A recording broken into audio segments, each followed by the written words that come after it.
तो good evening, कैसे उम्मीद करता हूँ आप लोग बहुत बहुत अच्छे होंगे। चलिए स्टार्ट करते हैं। आज का एक नया टॉपिक होगा और आज हम इस वीडियो में जाने वाले हैं शिक्षा टीचरों के बारे में। आज हम इस वीडियो में बताएंगे आपको, जो अगर यदि आप नए नए टीचर भर्ती हुए हैं तो इसमें क्या हाई कोर्ट का आदेश आया है, इसके बारे में हम लोग विस्तार से जानने वाले हैं।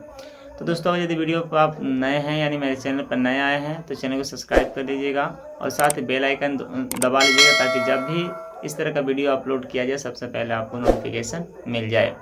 चलिए दोस्तों, वीडियो को शुरू करते हैं और देखते हैं कि आज का जो हमारा बेसिक टॉपिक क्या है, इसके बारे में हम लोग जानने वाले हैं। तो ज़्यादा समय नहीं लेंगे और वीडियो को बहुत शॉर्ट समय में ही बता देंगे कि आपको अगर शिक्षा से आप रिलेटिव हैं और शिक्षा में आप हैं, शिक्षा के क्षेत्र में आप हैं, तो आपके लिए क्या खुशखबरी निकल कर के आई है हमारे इलाहाबाद हाई कोर्ट से, जो आज हम आपको बताएंगे। तो दोस्तों, वीडियो को प्रांत तक बने रहिएगा, यानी वीडियो को बीच में थोड़ा भी स्किप मत कीजिएगा, नहीं तो समझ में नहीं आएगा। तो चलिए दोस्तों, देखते हैं कि आज का हमारा मेन टॉपिक क्या है। दोस्तों, आज हम बता देना चाहते हैं कि आज जो हम बताएंगे इस वीडियो में वह होगा, यानी बेसिक जो शिक्षक हैं के बारे में बताया गया है। उनमें जो समायोजन जो प्रक्रिया है उसको रद्द कर दिया गया है। समायोजन प्रक्रिया क्या होती है दोस्तों, इसको हम पहले समझ लेते हैं।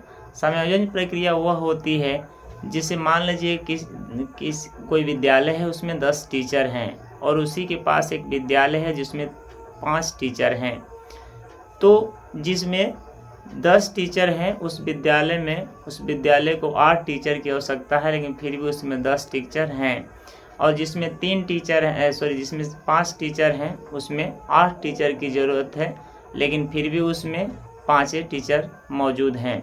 तो जिसमें जिस स्कूल में ज़्यादा टीचर होते हैं उसमें से ज़रूरत के हिसाब से 2 या 3 या 4 टीचर को निकाल दिया जाता है, और निकाल कर जिस स्कूल में कम टीचर होते हैं उसमें उनको भर्ती कर दिया जाता है।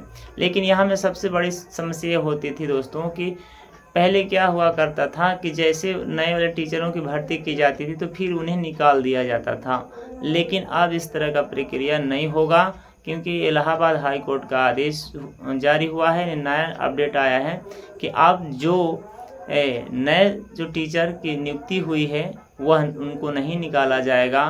बेसिकली जिनकी ज़रूरत है उनको नहीं निकाल करके जो नए टीचर भर्ती होते हैं उन्हीं को निकाल दिया जाता है। तो इस तरह काम नहीं होगा। अब यदि निकाला भी जाएगा तो पुराने टीचर को ही निकाला जाएगा, नए भर्ती हुए टीचर को नहीं निकाला जा सकता। ऐसा बहुत प्रक्रिया हुआ है, बहुत पहले से चलते आ रहा है, जिससे नए जो जूनियर टीचर्स होते हैं उनको क्या होता है कि बहुत ज़्यादा नुकसान होता है और उनको घाटा भी होता है। और यहीं पर दूसरी तरफ देखा जाए तो जो पुराने टीचर्स हैं उनको ज़्यादा मुनाफा हो जाता है। चलिए इस खबर को हम थोड़ा और विस्तार से देखते हैं कि हमारा इसमें और क्या बताया गया है। चलिए हम देखते हैं इलाहाबाद हाई कोर्ट का बड़ा फैसला, बेसिक शिक्षकों के समायोजन को किया रद्द। जी हाँ दोस्तों, इनके संयोजन को क्या कर दिया गया है, रद्द कर दिया गया है। इलाहाबाद हाई कोर्ट की लखनऊ बेंच ने यूपी में बेसिक शिक्षकों के समायोजन को रद्द कर दिया है। समायोजन प्रक्रिया का सीधा असर प्रदेश के करीब 80% स्कूलों पर पड़ रहा था, जिससे बड़ी संख्या में शिक्षक प्रभावित हो रहे थे। आगे देखिए, इलाहाबाद हाई कोर्ट की लखनऊ बेंच ने यूपी में बेसिक शिक्षकों के समायोजन को रद्द कर दिया है। कोर्ट ने समायोजन प्रक्रिया से जुड़ी सभी गतिविधियों को रोकने और त्रुटियों को सुधारने का आदेश दिया है। जी हाँ दोस्तों, अगर यदि समायोजन की प्रक्रिया में इससे जुड़ी जो भी गतिविधियां अगर कोई रोकता है, कोई टोकता है, तो इन सभी त्रुटियों को क्या करना है, सुधारने के लिए या इनसे दूर कर देने के लिए ये आदेश दिया गया है। समायोजन प्रक्रिया का सीधा असर प्रदेश के करीब 80% स्कूलों पर पड़ रहा था। इसका जो बुरा प्रभाव था ये हम उत्तर प्रदेश के विद्यालयों पर अधिक पड़ रहा था, और इसमें जो शिक्षक हैं इनके ऊपर भी इसका प्रभाव बहुत ज़्यादा पड़ रहा था, जिससे बड़ी संख्या में शिक्षक प्रभावित हो रहे थे। इसका मुख्य कारण क्या था, यानी शिक्षक ज़्यादा प्रभावित इसको लेकर के हो रहे थे। जैसे शिक्षकों की नियुक्ति होती थी तुरंत उन्हें निकाल दिया जाता था। ऐसे शिक्षकों को बहुत परेशानी यानी बहुत नुकसान भी हुआ करता था। तो इस चीज़ को क्या कर दिया गया, अब हटा दिया गया है। हाई कोर्ट ने बेसिक शिक्षा विभाग में समायोजन प्रक्रिया को अनुच्छेद 14 और 16 का उल्लंघन माना है। जी हाँ दोस्तों, अनुच्छेद जो हमारा 14 है, क्या है, 14 और 16 है। इसके उल्लंघन यानी इसका अपमान किया जाता था। इलाहाबाद हाई कोर्ट के इस आदेश से प्रदेश के लाखों शिक्षकों को तगड़ा झटका लगा है।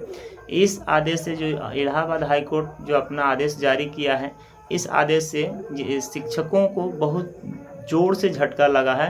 यानी कहने का मतलब जो पुराने टीचर हैं उनको बहुत तगड़ा झटका लगा है, क्योंकि अब उनको जो पहले मुनाफा होता था अब वो मुनाफा सकेगा। इस आदेश के बाद प्रदेश के बेसिक शिक्षा विभाग के विद्यालयों में चल रहे समायोजन की प्रक्रिया प्रभावित हो गई है। ऐसे में संयोजन को इंतजार कर रहे प्रदेश के लाखों शिक्षकों को बड़ा झटका लगा। अब इस तरह के फैसले लेने में जो हमारे इलाहाबाद के हाई कोर्ट जो अपने आदेश को जारी किए हैं, इससे सबसे ज़्यादा प्रभावित देखा गया है तो शिक्षकों को हुआ है, क्योंकि यह शिक्षक जो पुराने थे उनको ज़्यादा होगा और जो नए हैं उनको बहुत कम होगा, क्योंकि उनको तो भर्ती करने के बाद नियुक्त करने के बाद पुनः निकाल दिया जाता था और जो उसका पूरा लाभ होता था वो पुराने शिक्षकों को ही मिलता था, नए शिक्षक को नहीं मिल पाता। जैसे कि मैं वीडियो को शुरू में बताया हूं दोस्तों कि समायोजन का अर्थ क्या होता है, उसको एक बार फिर मैं रिपीट कर देता हूँ और उसको एक बार अच्छा से फिर से समझा देता हूँ कि उसको समायोजन का क्या अर्थ होता है, उसे हम कैसे अच्छा से समझ पाएँ। देखिए, जैसे कि स्कूल में 10 टीचर हैं, दूसरे स्कूल में 3 टीचर हैं, जहाँ 10 टीचर हैं वहाँ 8 की ज़रूरत है। जिस विद्यालय में 10 टीचर हैं वहाँ पे 8 की ज़रूरत है। और अभी तक ये होता आया है कि जहाँ 10 टीचर हैं वहाँ से 2 टीचर हटा देते थे। जहाँ 10 टीचर हैं वहाँ 2 टीचर वहाँ से हटा देते थे और उन्हें समायोजित कर दूसरे कम वाले स्कूल में कर देते थे। जहाँ कम स्कूल में टीचर थे वहाँ उनकी नियुक्ति कर दिया करते थे। समायोजन में यह होता था कि जो टीचर बाद में पोस्ट होता है उसको पहले हटा देते हैं। अब जैसे मान लीजिए कि 2 नए टीचर जिनकी पोस्टिंग हुई है नई, उनको क्या किया गया, हटा दिया जाता है, जबकि होना चाहिए जो पुराना है। जबकि ऐसा नहीं होना चाहिए, नए वाले को रखना चाहिए और पुराने वाले को हटाना चाहिए। लेकिन ठीक यहाँ पर क्या होता है, इसका उल्टा होता है, उसको हटाना चाहिए था। इस बात पर बहस हुई थी जिसको कोर्ट ने कैंसिल कर दिया है। कोर्ट ने कहा है कि पहले नीति बनाइए और फिर समायोजित करिए। कोर्ट ने इस बात को कैंसिल कर यानी रद्द कर दिया है इस सूचना को। और उसके बाद उन्होंने क्या किया, उन्होंने आदेश दिया है कि कोर्ट ने कहा कि पहले नीति बनाइए और फिर समायोजित चलाइए। उत्तर प्रदेश में बेसिक शिक्षा विभाग में 2011 से चल रही समायोजन प्रक्रिया को लेकर कोर्ट ने बड़ा फैसला सुनाया है। जी दोस्तों, ये जो प्रक्रिया समायोजन की जो प्रक्रिया थी सन 2011 से चल रहा था, जो अभी तक चलता था। कोर्ट ने इस बात को लेकर के इस पे बहुत अहम फैसला सुनाया है जो आपके हित में होने वाला है। कोर्ट ने इस प्रक्रिया के तहत लागू नियम लास्ट कम फास्ट आउट, जी हाँ दोस्तों, लास्ट कम फास्ट आउट को संविधान के अनुच्छेद 14 और 16 के खिलाफ माना है। इसका मतलब यह है कि नए शिक्षकों को हमेशा वरीयता में नीचे रखा जाता था। या इसका मतलब ये होता है दोस्तों कि जो नए शिक्षक की नियुक्ति होती थी उन शिक्षकों का कोई वैल्यू नहीं था, उन शिक्षकों को एक नीचे वर्ग में रखा जाता था, यानी जो उनको चाहिए वो नहीं मिल पाता था। ये सब मुख्य कारण इसलिए होता था क्योंकि उसमें पुराने टीचर हुआ करते थे और समायोजन जो प्रक्रिया है, समायोजन यह प्रक्रिया चलती थी।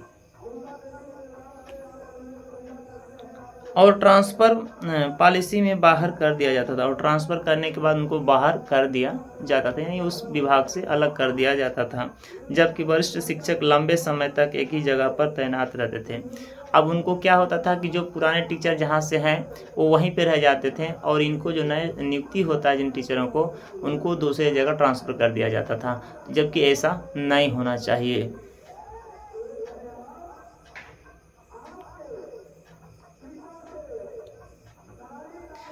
रीना सिंह एंड अन्य बनाम उत्तर प्रदेश राज्य मामले में कोर्ट ने यह आदेश दिया है। कोर्ट का मानना है कि यह एक प्रक्रिया जूनियर शिक्षकों के साथ अन्याय करती है और वरिष्ठ शिक्षकों का फायदा पहुंचाती है। जी दोस्तों, यह एक केस है जो मैं बताया हूं। इस केस में यह फैसला सुनाया गया है, जो जूनियर टीचर होते हैं उनको क्या किया जाता है, अन्याय उनके साथ किया जाता है, और जो वरिष्ठ शिक्षक हैं उनके साथ फायदा ज़्यादा का होता है। यह जो केस है रीना सिंह एंड अन्य बनाम यानी उत्तर प्रदेश राज्य मामले में कोर्ट ने यह आदेश दिया है। तो दोस्तों, इस वीडियो में हम इसके बारे में जाने हैं कि जो शिक्षक न्यू शिक्षक की जो भर्ती होती है, जिसमें बेसिक शिक्षक जिनके नाम से जाना जाता है, समायोजन जो प्रक्रिया होती है 2011 से चलती आ रही है, जो अब तक चली थी। इसमें यह होता था कि जो नए शिक्षक थे उनको जैसे नियुक्ति होती थी उनको दूसरी जगह ट्रांसफ़र कर दिया जाता था, लेकिन जो पुराने शिक्षक थे उनको वहीं पे रख दिया जाता था। ये इस तरह की प्रक्रिया पहले चलती थी, लेकिन अब दोस्तों आपसे आज से यह हाई कोर्ट का आदेश है कि इस तरह की प्रक्रिया नहीं होगी, यानी समायोजन जो प्रक्रिया है इसको रद्द कर दिया गया है। अब जो पुराने टीचर हैं जिनकी आयु ज़्यादा हो जाएगी उन्हीं को ट्रांसफ़र किया जा सकता है, यानी जो जैसे हैं आएंगे उनको ऐसे ट्रांसफ़र किया जाएगा। नए हों या पुराने हों, सबके लिए नियम लागू एक समान होंगे। तो उम्मीद करता हूं दोस्तों कि यह वीडियो जो आप लोग के लिए सबसे अच्छा लगा है, और यह वीडियो जानकर के आप लोग को ज़्यादा जानकारी इसके बारे में प्राप्त हुई है। तो अगर ये वीडियो अच्छा लगा है तो वीडियो को लाइक कर दीजिए, और साथ ही साथ चैनल को सब्सक्राइब कर दीजिएगा, ताकि जब भी वीडियो इस तरह का अपलोड किया जाए सबसे पहले आपको मिले। और दोस्तों वीडियो को पूरा शेयर भी कीजिएगा ताकि और भी शिक्षकों के पास जाए, ताकि उनको इस नए नियम के बारे में पता चल सके। तो बस दोस्तों आज के लिए इतना ही जानेंगे, फिर अगले वीडियो में मिलते हैं। तब तक के लिए मुझे इजाज़त दीजिए। जय हिंद, जय भारत।